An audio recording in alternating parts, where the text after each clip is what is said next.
Seja bem-vindo ao canal Informação Cristã. Antes de continuar, deixe um like e inscreva-se no canal para continuar recebendo novos vídeos. Muito obrigado e que Deus te abençoe.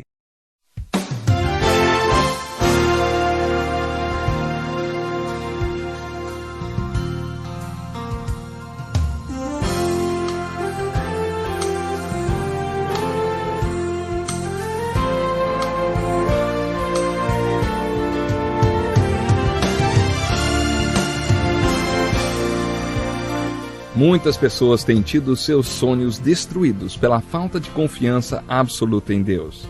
A Bíblia está repleta de exemplos de grandes sonhos cumpridos para a glória de Deus. Encontro com a Palavra é um programa escrito pelo Dr. Dick Woodward e narrado por Pastor Edson Bruno. Ouça e descubra verdades que lhe ajudarão no seu dia a dia. Com você, Pastor Edson Bruno.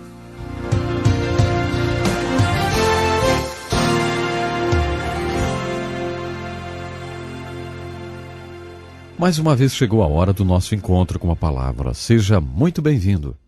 Pegue a sua Bíblia e abra no 2º capítulo de Gênesis, onde nós começamos a estudar o que a Palavra de Deus tem a dizer sobre a grande lei do casamento e da família. No nosso último estudo, aprendemos que Deus planeja a união de duas pessoas, fazendo delas parceiros que poderão se tornar pais e produzir pessoas que se tornarão parceiros e pais. Esse plano de Deus dá origem à família humana. Quando concluímos nosso último estudo, falávamos sobre a função das pessoas e suas parcerias. Nesse estudo, falaremos sobre uma função muito importante, a função dos pais. Essa é uma função crítica. Uma das coisas que gostaríamos de abordar é a questão dos filhos terem que deixar o pai e a mãe. Essa é a lei da vida. Você cria o seu filho por cerca de 20 anos e, se tudo correr como deve ser, ele vai deixá-lo para construir uma nova família. Isso não acontece de uma hora para outra. Acontece gradualmente, enquanto a criança passa por vários estágios da vida. Eu acho que esse é um dos grandes desafios da vida. Cuidar dos filhos por cerca de 20 anos, quando você estiver no ponto de partida, quando segurar aquele bebezinho ainda usando fraldas, é preciso considerar que um dia esse bebê estará andando nas ruas, fazendo faculdade e certamente irá pensar: eu posso fazer tudo o que eu quiser. O que ele irá fazer depois disso? É nessas coisas que devemos parar para pensar, enquanto estivermos segurando esse bebê em nossos braços. O que começar como um processo de disciplina tem de virar convicção para o seu filho. Ao longo desses 20 anos, o que começou como correção e controle, no começo mais controle do que correção, em alguma parte do trajeto, deve se tornar convicção para o seu filho. Não poderemos controlá-lo e puni-lo para sempre. Isso significa que devemos orar pela conversão de nossos filhos. É a conversão que vai colocar os valores espirituais no coração de nossos filhos e fazer com que os valores espirituais sejam a convicção deles. Quando isso acontecer, quando seus filhos forem convertidos, assim como você é, e tiver os seus valores espirituais, então não haverá mais necessidade de controle. Não haverá necessidade de correção, vamos dizer. Nós já dissemos aqui que para sermos pais adequados dependemos muito da adequação de nossa parceria. Salomão fala, no Salmo 127, que as crianças são como flechas e os pais, ou parceiros, são como os arcos. O impulso e a direção de que as crianças precisam para caminhar na sua vida dependem dos arcos de onde são lançados. Isso é o que representa o lar para uma criança. Se você fosse o inimigo e, sabendo disso, quisesse acabar com essa regra da vida criada por Deus, o que você faria? Provavelmente você cortaria a corda do arco para que as flechas não tivessem o impulso e a direção para serem lançadas. Hoje, quando eu falo com os jovens, às vezes me lembro de um poema que diz: atira uma flecha para longe, ela cai na terra, só que não sei onde. É desse jeito que algumas crianças encaram a vida, sem impulso e sem direção, porque elas não foram lançadas por um bom arco. Para que os pais se tornem adequados, sua parceria tem de ser adequada. A parceria entre o homem e a mulher é uma parte muito importante da lei básica de Deus para a vida. Por isso Deus os criou homem e mulher. Se o homem está relacionado a Deus e se a mulher está relacionada ao mesmo Deus como duas pessoas, esse homem e essa mulher chegarão mais próximos de Deus e mais próximos de si mesmos. De acordo com as Escrituras, no relacionamento entre o homem e a mulher, eles se tornam a mesma carne. Estão unidos e se tornam uma só carne. Não é difícil encontrar textos sobre essa relação nas Escrituras, porque é algo muito importante. Nós vamos descobrir nas Escrituras que esse laço entre essas duas pessoas é uma união providencial, porque teve origem no coração de Deus. Deus os uniu. Foi Deus quem originou a ideia do casamento e do lar. É um laço providencial, porque quando é um casamento sob os olhos de Deus, você pode dizer, Deus nos uniu. É um laço proposital, porque é a lei da vida através da qual a família é constituída, educada e preparada para enfrentar a vida neste mundo. É desse modo que os casais podem contribuir a ser parte da solução de Deus e não parte do problema em suas sociedades. Estudando o casamento, no livro de Gênesis, vemos que o casamento deve ser uma relação exclusiva em dois sentidos. Por causa do casamento, o homem deixa seu pai e sua mãe. Ele exclui aquela família na qual ele passou de 20 a 25 anos. É exclusivo porque, devido ao casamento, ele abandona a todos os outros por conta de um compromisso de vida com sua esposa. Essa é a intenção e o propósito de Deus. Por que Deus faz o casamento a união indissolúvel? Eu acredito que é por causa do que podemos chamar de direitos das crianças. Hoje em dia ouvimos falar muito de direitos. Acho que algo precisa ser dito a respeito dos direitos das crianças. As crianças sabem que a segurança delas depende do casamento dos pais. É por isso que, se você quiser ver um olhar de serenidade, dê uma olhada para o seu filho quando vocês, pais, estiverem se beijando ou demonstrando afeto um ao outro. Eles podem até dizer que não quando crescerem, mas eles gostam de ver esse carinho, porque isso faz com que eles se sintam seguros. Da mesma forma, quando você estiver tendo uma discussão ou um desentendimento, dê uma olhada para o seu filho e você vai ver aquele olhar de insegurança, um olhar de terror no seu filho. Eles sabem que a segurança deles depende do casamento de vocês. Portanto, Deus estava pensando nas crianças quando disse que o casamento é um laço permanente. É para sempre.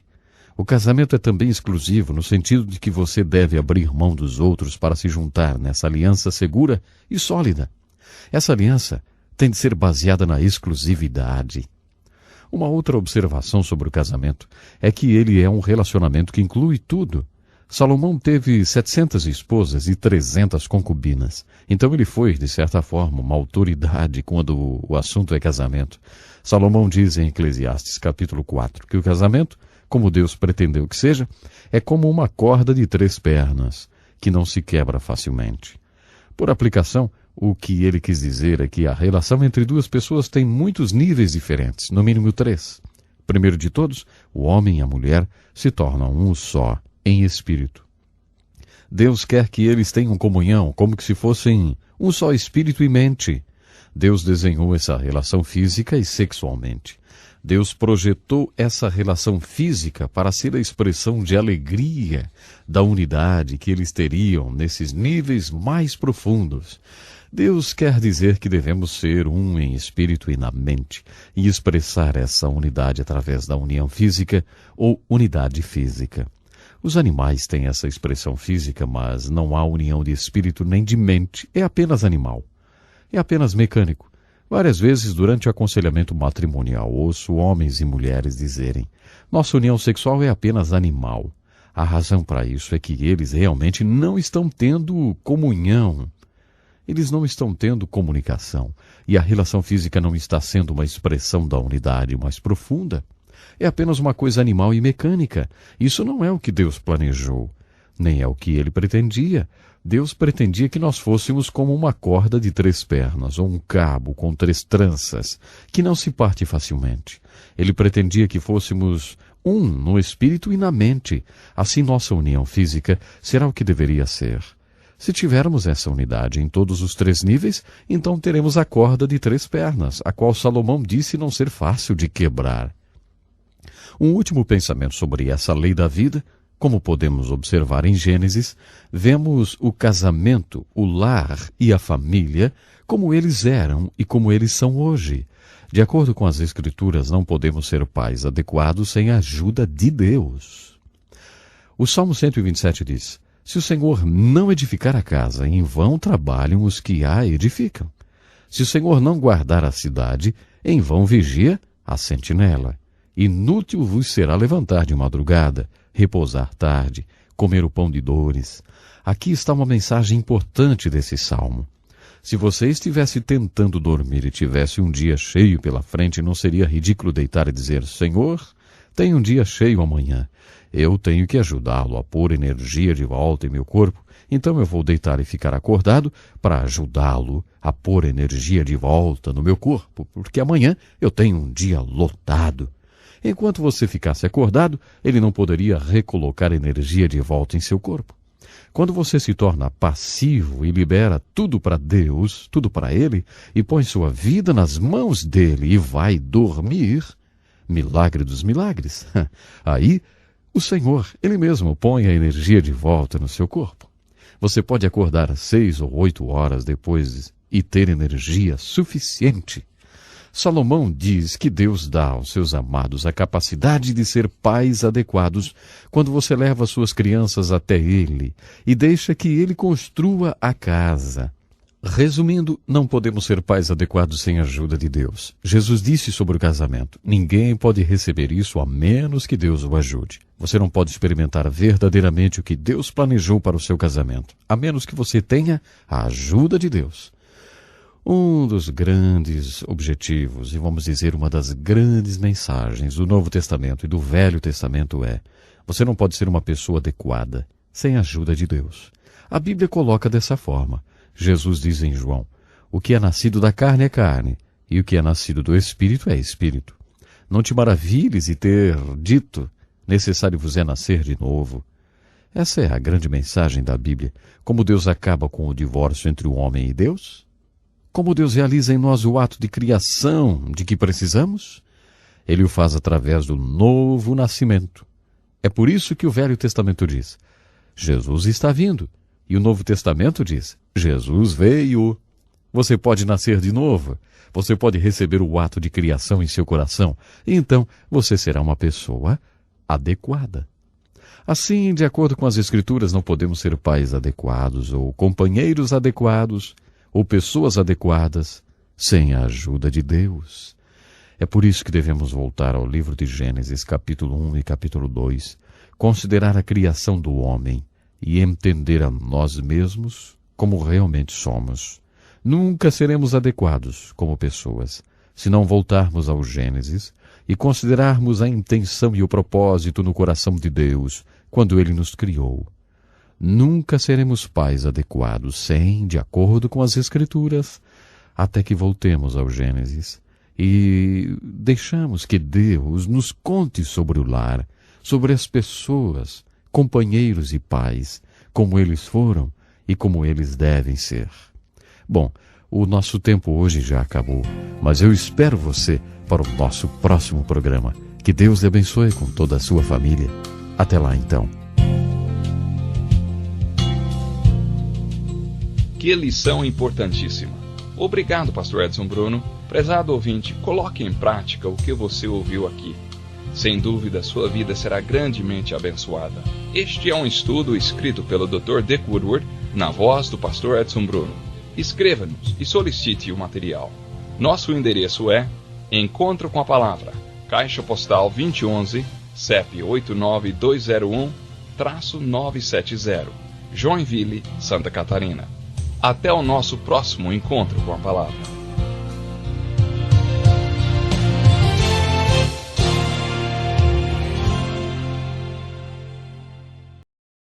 Obrigado por ter assistido um vídeo do nosso canal Informação Cristã. Esperamos que ele tenha edificado a sua vida e também da sua família. Pedimos que por favor se inscreva no nosso canal, dê um like e compartilhe esse vídeo para o maior número de pessoas, para que elas também sejam edificadas e alcançadas pela palavra do nosso Deus. Que Deus te abençoe e até o próximo vídeo.